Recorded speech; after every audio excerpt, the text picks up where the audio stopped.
Hey Marcel, my name's Liam. I heard you've been struggling in your class, and I'm taking this critical thinking class online at FLVS, and I just have a couple tips that I'm sure I could share with you in order to help you just be a better student in the classroom and get those grades up to where we need them, where your parents want them, and where you want them. Because I know it can be hectic as a student in high school because we have so many things going on, right? We have extracurricular activities, sports clubs, whatever it is. We have our parents trying to tell us what to do, our teachers trying to tell us what to do. So in order to kind of maintain all of that, we need to have some good steady foundation of tips and useful strategies in order for us to be successful. The first thing I have to offer to you as a tip is just to be prepared when you go into your classes. Know that you can do it, because a lot of times what happens is we get down on ourselves. We tell ourselves we can't do it, and that's when we tell ourselves we can't do it, that's when we won't do it. But when we tell ourselves we can do it, that's when we will do it. And so that's just the main thing I just want to put out there, is just know that you can do it, and that you're not alone through it all, that you have people around you supporting you, and that it comes from in here, that when you activate yourself and you turn yourself on and you're able to go out there and apply yourself, that's when you will have the best success. And now some tips in the classroom that you can physically do is, the first one is take a report of your class. Take a scouting report, understand what your class is about, understand what the class that you're going into um, is is going to obtain, what your teachers are going to ask of you. If you're already in your class and you're wondering how you can do this, is just take a step back for a second. Ask yourself what it is that I can do better, and then go into your classroom and ask your teacher what it is that you guys are going to be learning upcoming, what you're going to be learning in the further semesters, and how you can be more successful. Ask him or her how you're going to be able to have the most success in the class.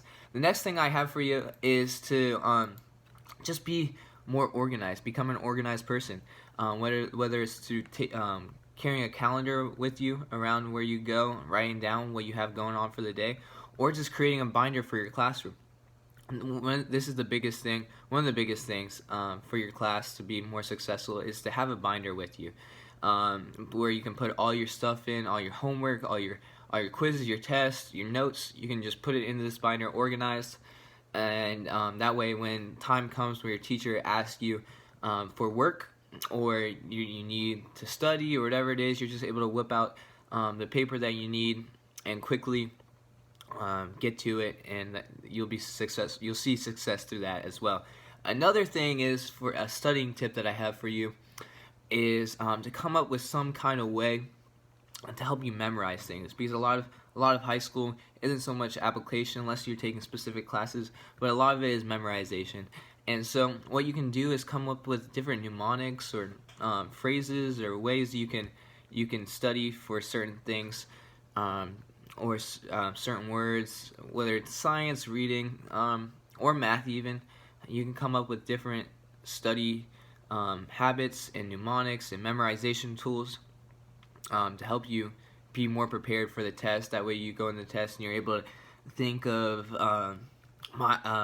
my mom made Mars spaghetti. I don't know, whatever it is for you that you can think of, you're able to go in there and quickly jot down the answers through the mnemonics and memorization tools that you've come up with. Now this last one, which is a super important one that I've learned to do through this class and has helped me a lot, is to be a better note taker. Now what happens a lot with students is either they take no notes at all, or they take too many notes. And so what we need to do is figure out how to find that happy medium in the middle. Because what happens with people that take too many notes is that they, when the time comes for testing, they go to study, they're unable to kind of figure out what they're studying, because they're just going through so many pages of notes that they just get overwhelmed and they end up not being successful in the test.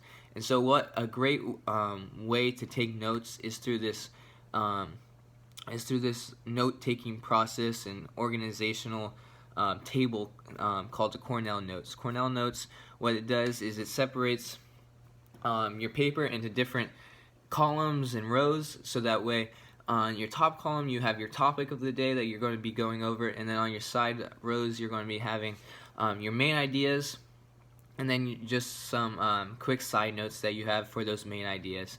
And then on the bottom you'll have your summary of the overall kind of class that you went over, or topic that you went over, sorry, of the class.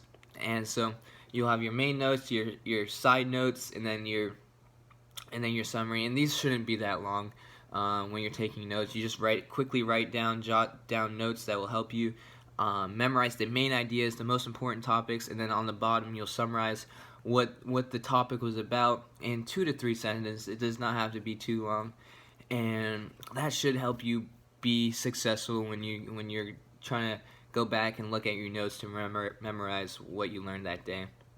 So I hope I was able to help you somewhat today. If you need anything else, be free to ask me any questions. I hope that was able to help, and have a great day, bro.